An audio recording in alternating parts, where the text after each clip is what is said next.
Dogen Zenji's The Time Being from the Shobogenzo, chapter 3. The way the self arrays itself is the form of the entire world. See each thing in this entire world as a moment of time. Things do not hinder one another, just as moments do not hinder one another. The way seeking mind arises in this moment. A way seeking moment arises in this mind. It is the same with practice and with attaining the way. Thus, the self setting itself out in array sees itself. This is the understanding that the self is time.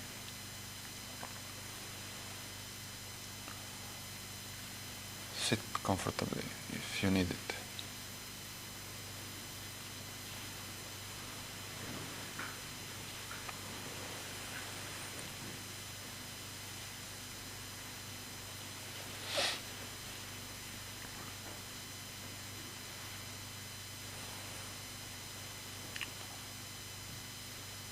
Here we take up again Dogen Zenji's teaching and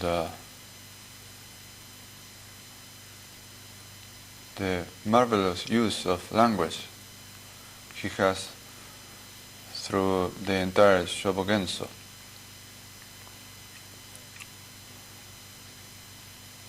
Indeed, each phrase, sometimes a word, but each phrase in the whole book is a koan itself. With the true meaning of the word koan, the intimate relationship between the essential and the phenomena.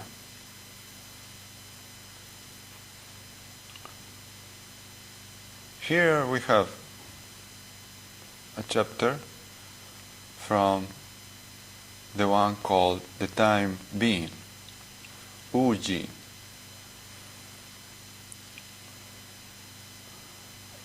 Sometimes it is possible to translate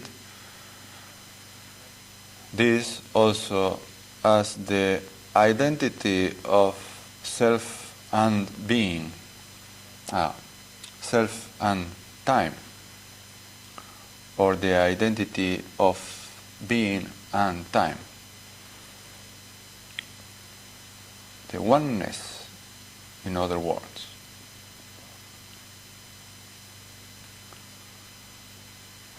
He says, the way the self arrays itself is the form of the entire world.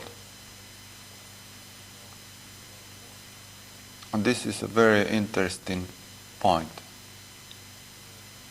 The way the self arrays itself. We say we have the process of the 5 skandhas getting together, and so there we are. And at a certain moment, the 5 skandhas disappear, each to its own place, and we are gone. So that is one way in which the self arrays itself. The 5 skandhas that we chant about in our Heart Sutra get together in a particular way, and we come forth. Of course, when we see that with the eye of Kanjisai or Avalokiteshvara, we are able to see the pure and clear, empty quality of that 5 skandhas, and, as our sutra says, transcend all suffering, all uneasiness. But also in Dogen Zenji's teachings, I think we can distinguish two ways of the self arraying itself. One is when he says that the self advances to the 10,000 things and confirms it, is called delusion. That is a process from the self toward the 10,000 beings, or each one of them. What we call delusion. That means that is just a name. We call it delusion, but essentially it's just a function of going out, naming, relating with things and beings according to their function. So that is one way the self advances to the world and in a certain way creates it by being aware of it. The other way is when Dogen points out that the 10,000 beings advance and confirm, authenticate the self, is called awakening or realization. Even though one of them is called delusion and the other is called awakening, both of them have a place in our practice as they have in our life. Sometimes it is a moment for the self to go toward Zazen, go toward our koan, and confirm it, establish it, make it alive. And sometimes we need the other aspect of the self, being completely open, completely available to the actuality of the present moment, so that the 10,000 beings can advance and confirm, authenticate the self. There we can see clearly that there are not two things, not the 10,000 beings for one side and the self being authenticated on the other side, but the fact that that very authentication is the expression of fullness, of empty oneness between the so-called self and the so-called 10,000 beings. When all beings advance toward the self and actualize it, the three bodies of the Buddha are vividly clear. So in that way the self arrays itself is the form of the entire world in Dogen's world. And the form of the entire world in its intimate identity with the self appears either as the Dharmakaya, pure and clear reality, or in another moment maybe as the Sambhogakaya, when our practice and our moment of life is full and complete. Fullness can be translated also as joy. This is the body of the Buddha that is concerned most intimately with life itself. In that, joyfully we can dance the completeness of each moment as ourselves.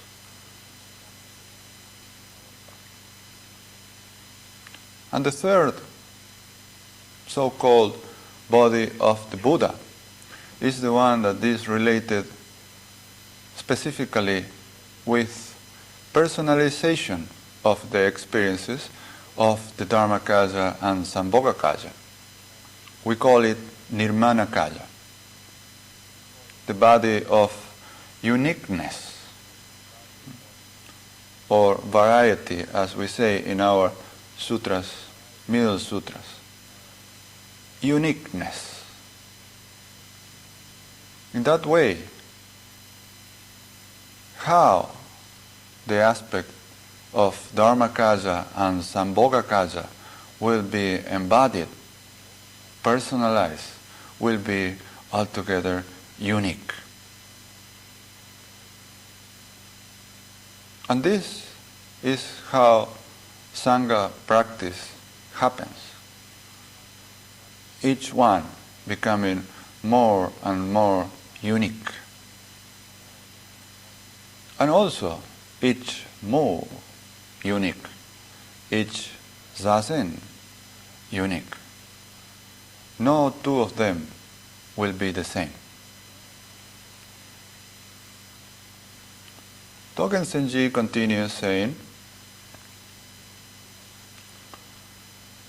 see each thing in this entire world as a moment of time.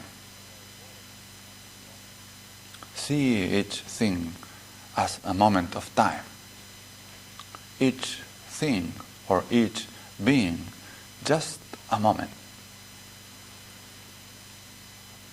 I think this is related with the practice of Avalokiteshvara, or Kanjisai, I would say, in the Sino-Japanese pronunciation. The one who hears the word.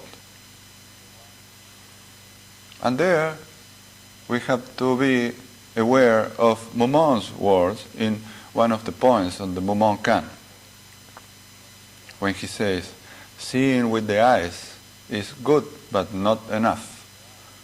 You have to hear with your eyes and see with your ears. So the one that hears the sound of the word is not merely concerned with hearing, but with total function of our whole body and mind, involving all of our senses, and of course involving completely our own body. This is the quality of true zazen.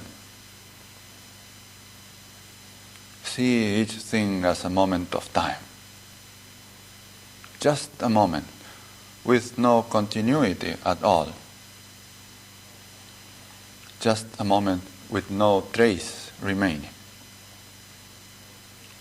Of course, when Dogen says, see it, he is meaning be completely intimate with.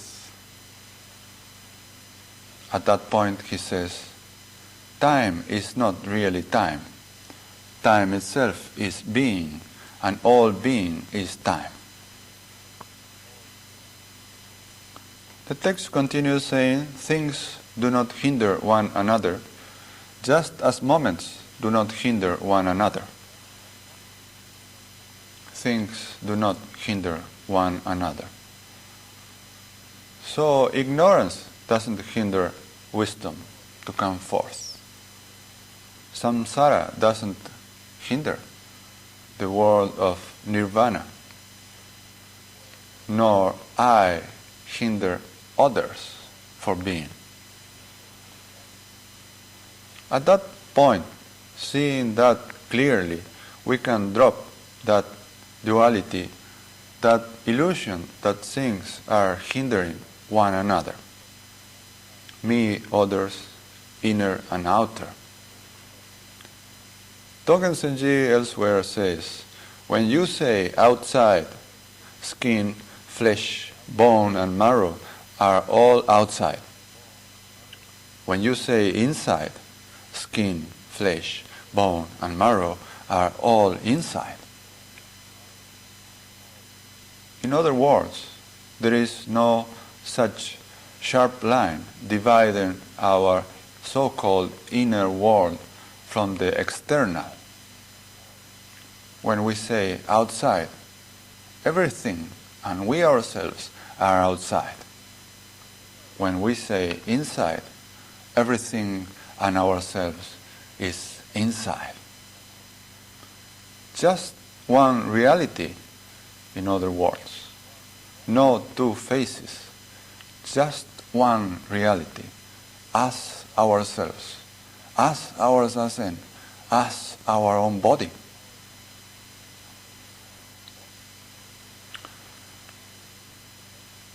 There is a poem by Dogen Zenji that says, "A snowy heron in the snowfield, where winter grass is unseen, hides itself in its own figure." The word we have here, translated as hinder, in Sino-Japanese can mean also hides. So things don't hide each other. In the same way that this snowy heron in the snowfield, where winter grass is unseen, hides itself in its own figure. That's another way of saying makes itself vividly clear in its own hiddenness. So through sesshin, through our zazen, we hide ourselves into zazen, disappearing completely. We hide ourselves into mu, so that only mu is there. We hide ourselves into a flashing shikantasa moment, so that we are no more there. Thus, the winter grasses of duality are unseen. Dogen continues saying, "The way seeking mind arises in this moment. A way seeking moment arises in this mind." Way seeking mind. It's difficult to translate from the ideograph. Way here means also Tao, and mind means also awareness. We translate it in Sanskrit as bodhicitta and Japanese as doshin, meaning do, the Tao. And a possible way of saying it is the mind that turns to the Tao, the mind that is tuned, completely tuned with reality itself. The way seeking mind, that mind that goes directly to the way, becoming one with the way, that is, one with this very place, this very body, this lotus land, as Dogen Zenji says. A way-seeking moment arises in this mind, says the following phrase. It is the same with practice and with attaining the way. A way-seeking moment. Just that moment intimately coming from the source. This moment with all that it is. Sounds, images, concepts, delusions, feelings, coming directly from the source, as the source itself. Each moment is all being, is the entire world, says Dogen Zenji there. This arises in the mind. But what mind is that? We have to pay attention to Nansen's word when he says, Ordinary mind is the Tao. Just ordinary mind is the Tao. And the ideograph also means, the one that means ordinary, also means timeless. The mind with no time is the Tao, and it is already ordinary, very common. This is a moment of the complete body and mind, the entire universe open to the miracle of the now, with no future, no past, and no present, as the Diamond Sutra says. The mind of the future is not possible to get hold to. We cannot also get hold to the mind of the past, and we cannot get hold of the mind of the present. There the sutra also points to practice when it says, abide nowhere and bring forth that mind. Abide nowhere is practice. Bring forth that mind is practice becoming realization itself.